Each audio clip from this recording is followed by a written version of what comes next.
Hello दोस्तों, मैं रमेश यादव आप सभी का अपने YouTube चैनल पर स्वागत करते हैं।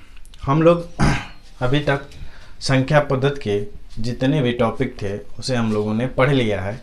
अब संख्या पद्धति के जितने भी क्वेश्चन हैं प्रीवियस ईयर में जो पूछे गए हैं उन्हें हम MCQs के माध्यम से देखेंगे, समझेंगे।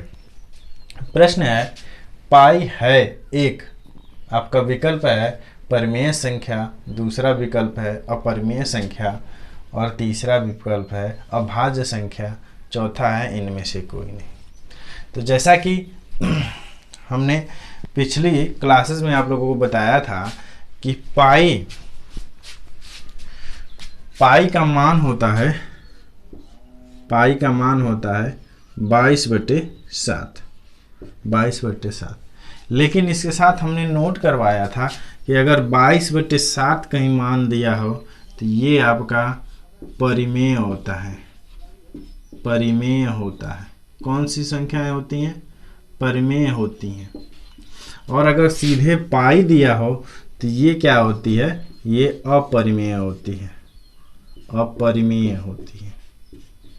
अपरिमेय संख्या होती है।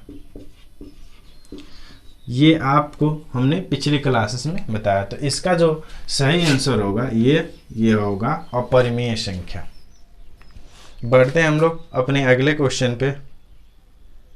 हम लोगों का इस प्रकार है, किसी पूर्णांक का वर्ग करने पर इकाई के स्थान पर कौन सी संख्या नहीं हो सकती है? तो जैसा कि इकाई के स्थान पर किसी भी संख्या का वर्ग करते हैं तो इकाई के स्थान पर कौन सी संख्या नहीं हो सकती? ऑप्शन आपका है 0, 1, 5, 2। अब इसे समझते हैं। जैसे 1 का वर्ग हम लोग करते हैं तो कितना? 1 गुणे 1 या 1। 2 का वर्ग हम लोग करते हैं तो कितना? 2 गुणे 2 यानी 4। 3 का वर्ग करते हैं हम लोग तो 3 गुणे 3 यानी 9। और 4 का हम लोग वर्ग करते हैं तो 4 गुणे 4 बराबर 16। और 5 का हम लोग वर्ग करते हैं तो 5 गुणे 5 यानी 25। अब 6 का वर्ग करते हैं हम लोग तो 6 गुणे 6 यानी 36, 6 के 36। और 7 का हम लोग वर्ग करते हैं तो 7 गुणे 7 यानी 7 सत्ते 49। और 8 का वर्ग हम लोग करते हैं तो 8 गुणे 8 यानी 8 64। और 9 का हम लोग वर्ग करते हैं तो 9 गुणे 9 99 81। यानी आप देखेंगे कि इकाई के अंक में क्या आ रहा है? 1 आ रहा है, 4 आ रहा है, 9 आ रहा है, 6 आ रहा है, फिर 5 आ रहा है, फिर 6 आ रहा है, फिर 9 आ रहा है, फिर 4 आ रहा है, फिर 1 आ रहा है। आ क्या नहीं रहा है? तो आप जब देखेंगे कि इसमें क्या नहीं आ रहा है? 2 नहीं आ रहा है, 3 नहीं आ रहा है, 7 नहीं आ रहा है और 8 नहीं आ रहा है। यानी किसी भी संख्या का आप जब वर्ग करते हैं तो 2, 3, 7 और 8 नहीं, इकाई के स्थान पर नहीं आते हैं। मेरा कहने का मतलब है कि इकाई के स्थान पर 2, 3, 7 और 8 नहीं आते हैं। किसी भी संख्या का आप वर्ग कर लेंगे तो उसके इकाई के स्थान पर 2, 3, 7 और 8 नहीं आएंगे, बाकी सभी आएंगे। तो हमारा विकल्प क्या? सी वाला सही होगा, क्योंकि इसमें 2 ही है जो इकाई के स्थान पर नहीं आता है किसी भी संख्याओं को वर्ग करने पर। आई होप आप लोग समझ गए होंगे कि कैसे इसको हम लोग करते हैं। और ये यूपी टेट के सारे जो प्रश्न हैं वो प्रीवियस ईयर में पूछे गए हैं। उन्हीं प्रश्नों पे हम लोग आज MCQs के माध्यम से डिस्कशन कर रहे हैं। हम लोग बढ़ते हैं अपने अगले प्रश्न पे। हम लोगों का इस प्रकार है, 1 सही 1/2 प्लस 11 सही 1/2, 111 सही 1/2 प्लस 1111 सही 1/2 बराबर है किसके? विकल्प है आपका 1236, 1263, 1233, 1234। चलिए इसे हम लोग सॉल्व करते हैं। ऐसे प्रश्नों को क्या किया जाता है कि जितने भी हैं ये सही वाले, इनको एक कोष्टक में कर लिया जाता है। 1 + 11 + 111 प्लस 1 2 3 यानी 1111 प्लस दूसरे कोष्ठ में 1 2 3 4 यानी 1/2 प्लस 1/2 प्लस 1/2 और प्लस 1/2। जैसे भिन्न के ऐसे बहुत सारे सवाल आते हैं यूपी टेट में, ये भी प्रीवियस ईयर का ही प्रश्न है। इसमें जो भिन्न है उसको एक कोष्ठक में कर लेते हैं और जो सही में अनुपात है उसको एक कोष्ठक में कर लेते हैं। अब इसे जोड़ेंगे तो इसे जोड़ने का एक तरीका है बस एक का, यानी 1 11 111 1011 ऐसे। तो यहाँ कितनी संख्या 1 2 3 4 यानी 1 2 3 4। अब इनके साथ गुणा कर देंगे तो 4 करने 4 4 3 करने 3 और 2 करने 2 और 1 करने 1, यानी इसका योग भी हो जाएगा 1234। या ऐसे भी जोड़ लें तो इकाई का अंक 1, यहाँ 2, यहाँ इकाई का अंक 3 और 1 4। फिर क्या, यहाँ इकाई दहाई का अंक 1 तो फिर यहाँ 2, फिर यहाँ 3, अब यहीं तक है, आगे है नहीं तो 3, फिर सैकड़े का 1, फिर इसका सैकड़े का 2, ये हो गया, और 1000 पे 1 है तो 1 हो गया। ऐसे भी जोड़ेंगे तब भी आएगा। अब ये हो गया और दूसरे कोष्ठ में क्या हो जाएगा, इनकी वैल्यू ले लेंगे कितनी, सबकी वैल्यू समान है यानी सबका हर समान है तो अंश को जोड़ा घटाया जा सकता है, अंश को जोड़ा घटाया जा सकता है। या पूरा का पूरा आपका 1234 और ये 4/2, 4/2। जब किसी भी भिन्न का हर समान हो तो अंश को जोड़ा घटाया जा सकता है। अब ये 2 दूना 4 या 1234 प्लस 2 या कितना 1236। आपका आंसर कौन होगा, ए वाला। आपका ए वाला विकल्प सही होगा। अब हम लोग बढ़ते हैं अपने अगले प्रश्न पे। प्रश्न हम लोगों का इस प्रकार है, यदि 1 का स्क्वायर प्लस 2 का स्क्वायर प्लस डॉट डॉट 9 का स्क्वायर बराबर 285 के हो तो, यानी इतने के बराबर हो तो 0.12 स्क्वायर यानी 11 का स्क्वायर 0.22 का स्क्वायर डैश डैश 0.99 का स्क्वायर का मान ज्ञात करें, का ज्ञात करें या का मान ज्ञात करें। तो विकल्प आपका ए है 2.4485, बी आपका है 0.24485 और सी है 3.4485 और डी है 0.34485। ये भी आपका यूपी टेट का ही प्रीवियस ईयर का प्रश्न है। चलिए इसे हम लोग सॉल्व करते हैं। मान आपका क्या दिया है, 0.11 का स्क्वायर प्लस 0.22 का स्क्वायर डॉट डॉट डॉट कितना 0.9 का होल स्क्वायर। अब क्या करेंगे, इसे हम लोग ये दशमलव को आपके दाहिने तरफ खिसकाने के लिए इसमें 100 का भाग दे दें, यानी 100 का गुणा कर दें, 100 का भाग दे दें, यानी इसे हम लोग लिख सकते हैं 11/100 का होल स्क्वायर लिख सकते हैं ना। जब 100 का भाग देंगे तो 0.2 स्थान तक लग जाएगा। आई होप आप लोग समझ रहे हैं इस बात को। जब 100 से आप 11 को भाग देंगे तो दशमलव किधर, बाईं तरफ घुसकेगा 2 स्थान तक, यानी 0.11 इसका स्क्वायर हो जाएगा। तो इतना हो गया। फिर इसको बदलेंगे तो ये हो गया 22/100 का होल स्क्वायर। जैसे 100 का भाग देंगे तो 0.22 ये हो जाएगा। ऐसे डैश डैश आगे बढ़ते जाएंगे तो ऐसे करेंगे तो 99/100 का होल स्क्वायर, 99/100 का होल स्क्वायर। आई होप आप लोग इस बात को समझ गए होंगे। अब क्या करेंगे हम लोग, यहाँ से आपका 11/100 पूरे में हम लोग कॉमन ले लेंगे। पूरे में जब 11/100 हम लोग कॉमन ले रहे हैं तो आप लोग देखेंगे कि यहाँ 11 करने 11 यानी 1 का स्क्वायर बचा और 100 तो कॉमन आ गया तो 100 इधर ही आ गया।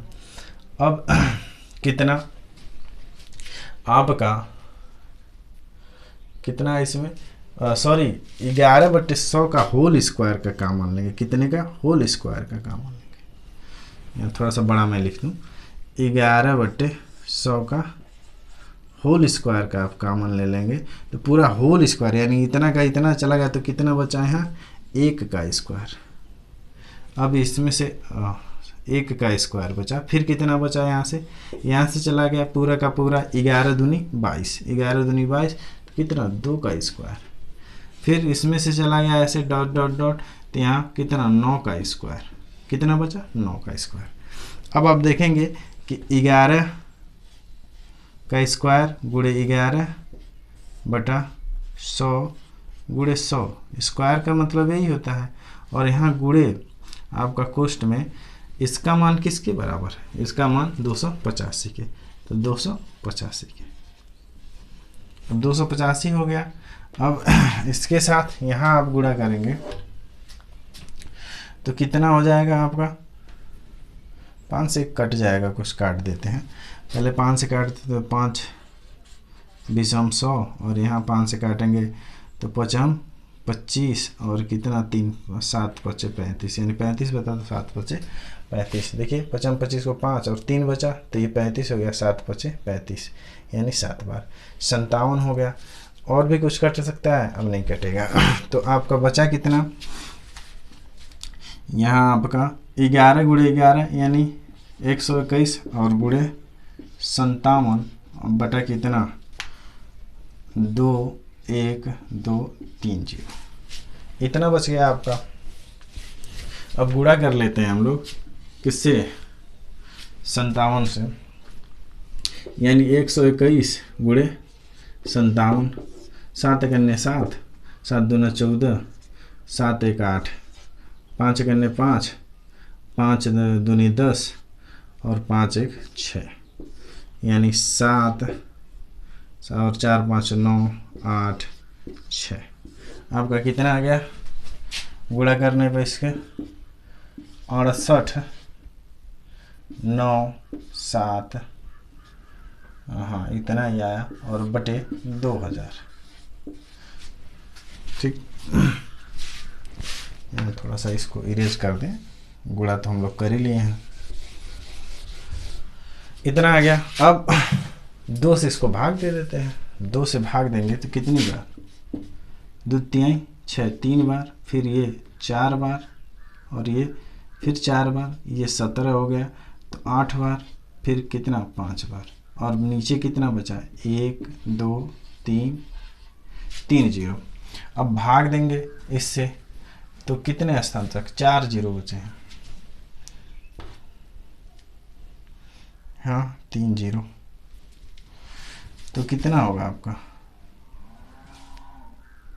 ये तो दशमलव ही यहाँ है, सॉरी। अब कितना है? 3 0 का है तो दशमलव यहाँ है। अब 3 0 का भाग जाएगा तो बाईं तरफ दशमलव कितने स्थान पाएगा? 3 स्थान पर। कितना? 3.4 4 8 और 5। ये आपका आंसर हो जाएगा। यानी कौन सा हमारा विकल्प सही होगा? सी वाला, 3.4485 इसका विकल्प आएगा। आई होप आप लोग इस प्रश्न को समझ गए होंगे। हम लोग बढ़ते हैं अपने अगले प्रश्न पे। प्रश्न हम लोगों का इस प्रकार है, आरोही क्रम में व्यवस्थित करने पर निम्नलिखित में से कौन सी संख्या तीसरे स्थान पर है?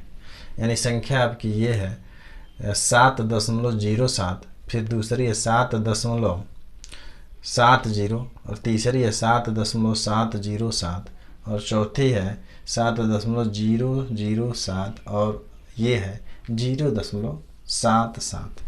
यानी आरोही क्रम में व्यवस्थित करने के लिए कह रहा है, यानी संख्याओं को बढ़ते हुए क्रम में व्यवस्थित करने के लिए कह रहा है। तो सबसे छोटा इसमें कौन है?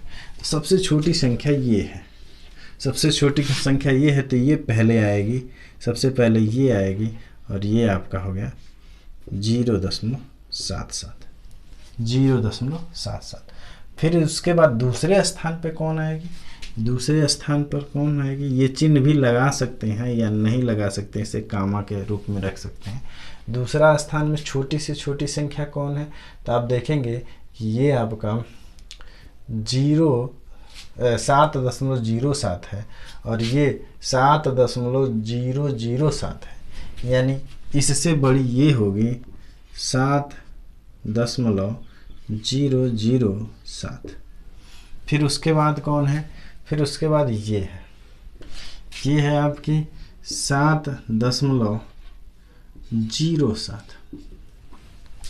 फिर उसके बाद कौन है आपका, तो उसके बाद ये है, उसके बाद आपका ये है, ये कितना है आपका 7.70 और सबसे बड़ी है 7.707।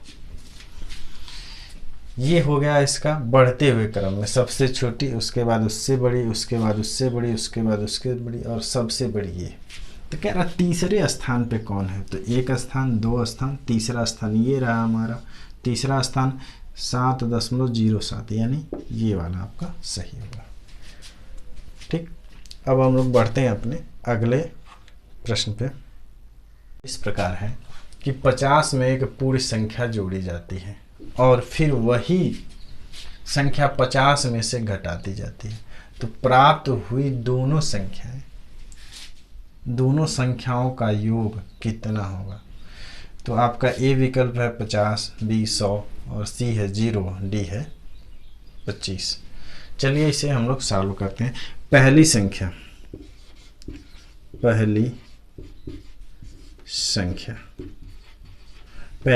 क्या है 50। मान लीजिए कि वो एक संख्या, रुक जाइए, माना वह पूर्ण संख्या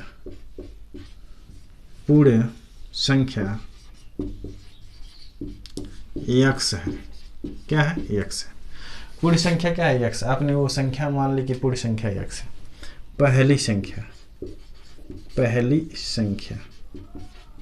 पहली संख्या क्या होता है कि 50 में पहले x को जोड़ा जाता है, तो ये पहली संख्या होती है। कह रहा है फिर दूसरी संख्या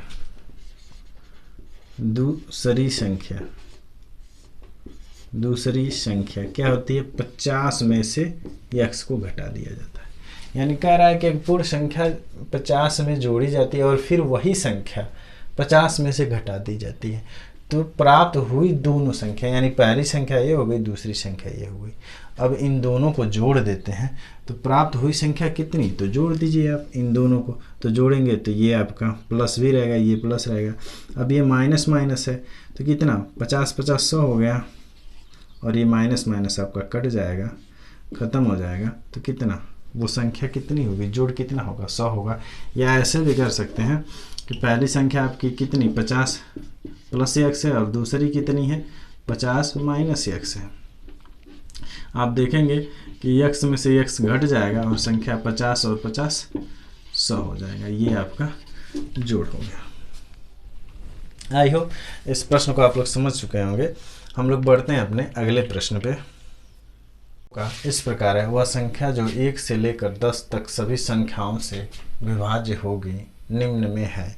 विकल्प ए है आपका 604, विकल्प बी है 2520 और सी है 10 और डी है 100। तो 1 से लेकर 10 तक की संख्याएं कितनी होंगी, 1 2 3 4 5 6 7 8 9, यही तो संख्याएं होंगी। अब ये संख्याएं हो गई, तो आपको करना क्या है कि इन संख्याओं का आप पहले तो एलसीएम निकाल लेंगे। और एलसीएम हम लोग चूँकि यहाँ अगले चैप्टर में हम एलसीएम पढ़ेंगे, लेकिन यहाँ पहले थोड़ा सा गुणनखंड समझ लीजिए। जो एलसीएम का होता है सबसे बड़ी घात एलसीएम की, वो सबसे बड़ी घात यहाँ 2 की क्या है, इसकी 2 और 4 की सबसे बड़ी घात क्या है 8। यानी इसको हम लोग गुणनखंड के रूप में बदलें तो ये इसको बदल सकते हैं, तो ये 2 गुणे 2 हो जाएगा। और ये कि ये बदलेगा तो ये 2 गुणे 3, और ये कि ये बदलेगा 2 गुणे 2 गुणे 2, और ये बदलेगा 3 गुणे 3 में। यानी 2 की सबसे बड़ी घात यहाँ है तो इसको ले लेंगे, तो उसका मान कितना है 8। फिर 3 की सबसे बड़ी घात कौन है, ये, तो यहाँ तो इसका मान कितना है 9। यानी अगर जो ये दो ले लेते हैं ये पूरा का पूरा, तो ये इसमें भी शामिल है और ये भी इसमें शामिल है। अगर जो ये 3 दोनों ले लेते तो ये भी शामिल है और ये भी शामिल है। यानी यहाँ 8 गुणे 9 और बचा कौन आपका 5 गुणे 7, 5 गुणे 7 गुणा करेंगे 8 9 72 और गुणे 7 बचे 35 और इसका गुणा करेंगे तो ये आएगा आपका 25 20। यानी आपका विकल्प बी सही है। यानी इसका 72 गुणे 35 करेंगे तो इसका आंसर आएगा 25 20। तो आई होप आप लोग इसे समझ गए होंगे कि कैसे 1 से लेकर 10 तक की सभी संख्याओं से कौन सी संख्या विभाज्य होगी। हम लोग बढ़ते हैं अपने अगले प्रश्न पे। प्रश्न हम लोगों का इस प्रकार है, z का मान ज्ञात करें यदि संख्या 41 7 z 8, यानी ये 41,700 यहाँ z है और z के बाद इकाई के अंक पे 8 है, 9 से विभाज्य है। यानी ये संख्या 9 से विभाज्य है। तो 9 से विभाज्य होने का गुण हमने पिछले क्लासों में पढ़ा था कि जब किसी भी संख्या, कोई भी संख्या जब 9 से विभाजित होती है तो वो उस संख्या के अंकों का योग, उस संख्या के अंकों का योग भी 9 से विभाजित होता है। तो पहले तो हम ये संख्या लेंगे। संख्या क्या है हमारी 41 7 z 8। अब इसके अंकों का योग कर लेते हैं तो 4 + 1 + 7 और +8 और +z, कितना +z। अंक यही है ना, 8 7 1 4 और z। अब इन अंकों को जोड़ेंगे 8 7 15 15 1 16 और 4 20, यानी 20 + z। चूँकि 20 + z है तो z यानी 9 से विभाजित होने का ये है कि इस संख्या के अंकों का योग भी 9 से विभाजित होना चाहिए। लेकिन 20 तो विभाजित नहीं होगा, तो z का कौन सा ऐसा मान रखें कि ये दोनों जुड़ के ऐसा मान प्राप्त हो जाए जो 9 से विभाजित हो। तो यहाँ हम z का मान कितना रखेंगे, z का मान हम लोग 7 रखेंगे। सबसे छोटी संख्या यही है ना, कितना 7 रखें। जैसे 1 रखेंगे तो 21 होगा, 2 रखेंगे तो 22 हो जाएगा जो 9 से विभाजित नहीं होगा, 3 रखेंगे तो 23 होगा, 4 रखेंगे तो 24 होगा, यानी 5 रखेंगे तो 25 होगा, 6 रखेंगे तो 26, जो 26 क्या है 9 से विभाजित नहीं होगा, इसलिए 7 रखेंगे। तो 7 और 20 कितना 27, यानी 27 किससे 9 से विभाजित है, इसलिए वह z के स्थान का z का मान कितना होगा 7 होगा। यानी विकल्प बी हमारा सही होगा। आई होप आप लोग समझ गए होंगे इस प्रश्न को।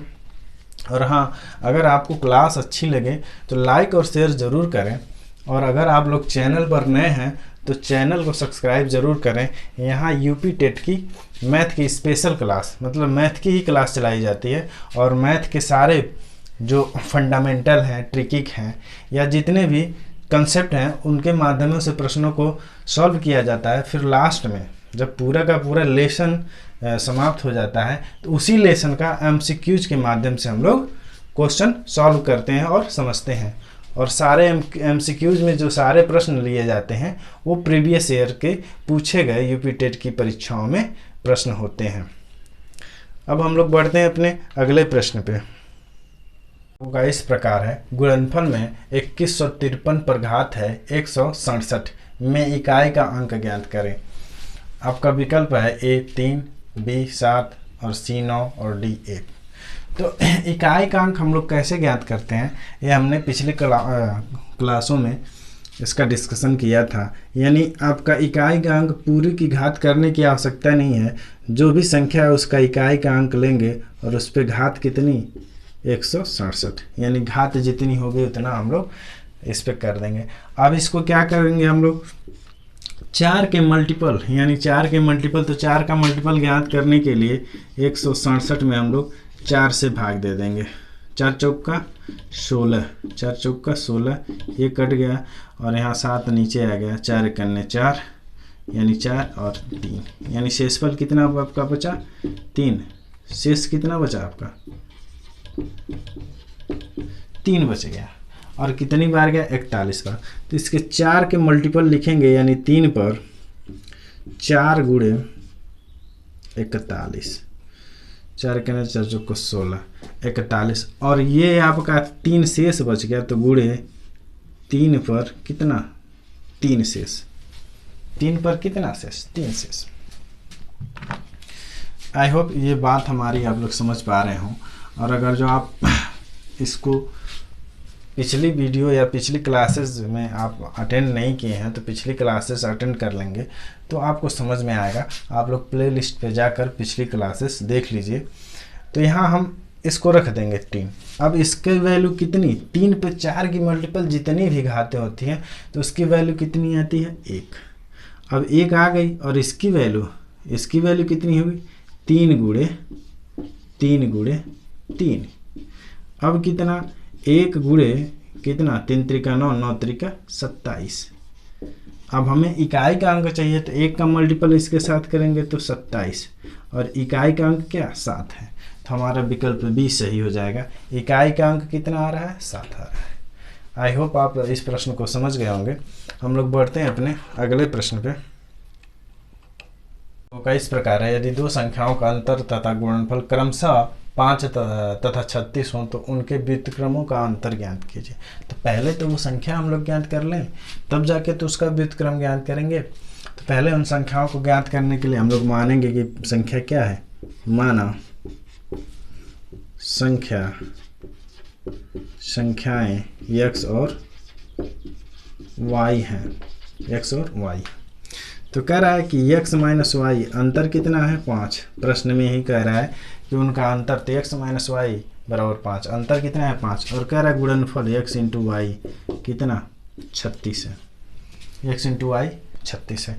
तो आप x प्लस वाई कैसे ज्ञात करेंगे, किसके माध्यम से, यानी इसका स्क्वायर करेंगे x प्लस वाई का तो ये होगा x माइनस वाई का whole square plus 4xy plus 4xy। ये एक सूत्र होता है x प्लस वाई का होल स्क्वायर बराबर x माइनस वाई का होल स्क्वायर प्लस 4xy। अब यहाँ क्या करेंगे हम, x और माइनस वाई का मान कितना 5 है तो 5 का स्क्वायर और 4 और x वाई का मान कितना है 36 तो 36, या 5 का स्क्वायर करेंगे तो 25 और प्लस 6 का गुणा करेंगे तो 6 चौका 24 और कितना ये होगा आपका 4 3 12 12 और 12 2 14 144 कितना होगा 144। अब यहाँ आप देखेंगे कि 144 तो हो गया। तो यहाँ x प्लस वाई का होल स्क्वायर बराबर कितना 144 में 25 जोड़ देंगे तो 169 9 5 2 ठीक 169।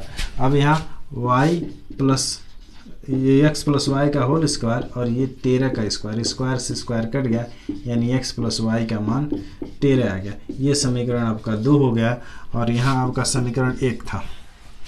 अब क्या करेंगे, दोनों समीकरणों को जोड़ देंगे। इसको समीकरण 1 को यहाँ लेके आएंगे तो x minus Y is equal to 5, यहाँ समीकरण 1 था। इन दोनों को क्या कर रहे हैं हम लोग जोड़ रहे हैं, इन दोनों को जोड़ रहे हैं तो y विपरीत चिन्ह है इसलिए y से y कट जाएगा और ये समान चिन्ह है तो ये 2x हो जाएगा और 13 5 17 13 5 17 अरे सॉरी 13 5 18 13 5 18 2 से काटेंगे तो x की वैल्यू 9 दूना 18 यानी कितना आ जाएगी 9 आ जाएगी।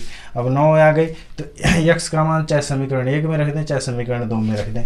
अब x का मान समीकरण 1 में रखने पे 9 माइनस वाई बराबर 5 या 9 माइनस 5 बराबर y। तो y का मान कितना आ गया आपका 4 आ गया, y का मान कितना आ गया 4 आ गया। अब कह रहा है इसका व्युत्क्रम, x का मान 4 आ गया y का मान 5 आ गया। तो व्युत्क्रम जब भी x का व्युत्क्रम कितना होगा 1/x और y का व्युत्क्रम कितना होगा 1/y। तो कह रहा है इनका जोड़ कर लें कितने का 1/x प्लस 1/y का। जब इनको जोड़ेंगे तो कितना होगा, इनका जोड़ ही ज्ञात करने के लिए कह रहा है तो इसको हम लोग जोड़ेंगे तो कितना होगा 1/x, x का मान कितना है 9 और y का मान कितना है 4। यही तो ज्ञात करने के लिए हम लोगों को कह रहा है व्युत्क्रम। तो ये इतना कर लेंगे। अब इसका क्या करेंगे एलसीएम लेंगे 9 चौका 36 यानी यहाँ 4 और यहाँ प्लस 9 9 4 13 13/36 13/36 नहीं दिया है, अब 31/36 है ये हो गया आपका 13/36, यानी इसके व्युत्क्रम का योग कितना होगा 13/36 होगा, और ये हमारा विकल्प ए सही होगा। आई होप आप इस प्रश्न को समझ गए होंगे। हम लोग बढ़ते हैं अपने अगले प्रश्न पे। और हाँ, इस वीडियो को, इस क्लास को, सेशन आपको अच्छा लग रहा हो तो लाइक और शेयर करें। प्रश्न हम लोगों का इस प्रकार है, 8 से भाज्य होने वाली संख्याएं हैं। संख्या क्या है? 5240, 5220, 97, 128। अब विकल्प आपका क्या है कि 1 और 2, यानी 1 है या 2 है। फिर कह रहा है 2, 1 और 3, तो 1 और 3। फिर कह रहा है कोई नहीं, और डी आपका कह रहा है कि दूसरा। तो 8 से विभाजित होने का गुण क्या है? 8 से विभाजित होने का गुण यह है कि किसी भी संख्या के इकाई, दहाई, सैकड़े तक, किसी भी संख्या के इकाई, दहाई, सैकड़े तक की संख्या जो है 8 से विभाजित होती है, तो वह पूरी की पूरी संख्या 8 से विभाजित होगी। तो चेक करते हैं हम लोग, पहले का चेक करते हैं हम लोग, कितना सैकड़े तक। तो सैकड़ा कितना है इनका? 240, इकाई, दहाई, सैकड़ा। क्या ये 8 से विभाजित हो रही है? तो 8 चौका 8 तिरिका 24, यानी हाँ, ये विभाजित हो रही है, यानी ये पहले वाली संख्या 8 से विभाजित होगी। अब दूसरी को चेक करते हैं, दूसरी को। तो दूसरी का इकाई, दहाई, सैकड़ा का अंक कितना है? 220। इसे 8 से विभाजित करते हैं तो 8 दूना 16, 8 दूना 16 और 6 बच गया तो 60, यानी नहीं विभाजित होंगी। क्या होंगी? नहीं विभाजित होंगी। यानी यहाँ 2 और ये आपका हो गया 16, तो 7 8 56, 7 और 4 तो 5 8 40, यानी दशमलव में विभाजित होगी। यानी पूर्ण रूप से विभाजित जो होगी वही होगी। तो यहाँ ये पूर्ण रूप से नहीं विभाजित हो रही है, दशमलव में विभाजित हो रही है। अब तीसरी को चेक कर लें हम लोग। तीसरी का इकाई, दहाई, सैकड़े का अंक कितना है? 128। इसे 8 से विभाजित करते हैं हम लोग, तो ये हो गया आपका 2, एक बार गया, 4 बचा, तो 8 छक्के 48, ये 48 होगा, 8 छक्के 48, यानी 16 बार में ये विभाजित हो रही है। यानी आप देख सकते हैं कि पहली संख्या विभाजित हो रही है, तीसरी विभाजित हो रही है, और दूसरी नहीं विभाजित हो रही है। दूसरी दशमलव में विभाजित हो रही है। तो हमें तो पूर्ण रूप से विभाजित करना है ना। तो आपका विकल्प क्या होगा? बी वाला, पहला और तीसरा विभाजित होंगे। आई होप आप लोगों को ये सेशन अच्छा लगा होगा। तो प्लीज़ वीडियो को लाइक करें, शेयर करें, और अगर आप लोग चैनल पर नए हैं तो चैनल को सब्सक्राइब करें। अगले सेशन में हम लोग ये सेशन हमारा जो संख्या पद्धत वाला है वो लेसन ही पूरा कंप्लीट हो गया है। रूल्स और जितने अकॉर्डिंग इसमें नियम थे संख्या के, वो हमने आपको समझा दिया है, बता दिया है। और आज जो है MCQs के माध्यम से हमने उसके कुछ पूर्ववर्ती परीक्षाओं में, यानी विगत वर्षों में जो प्रश्न पूछे गए थे प्रीवियस ईयर में, उस पर भी हम लोगों ने आज डिस्कशन कर लिया है। और अगले सेशन में हम लोग जो अगला चैप्टर होगा वो हम लोगों का लॉसा मौसा होगा। अगले सेशन में हम लोग लॉसा मौसा पढ़ेंगे।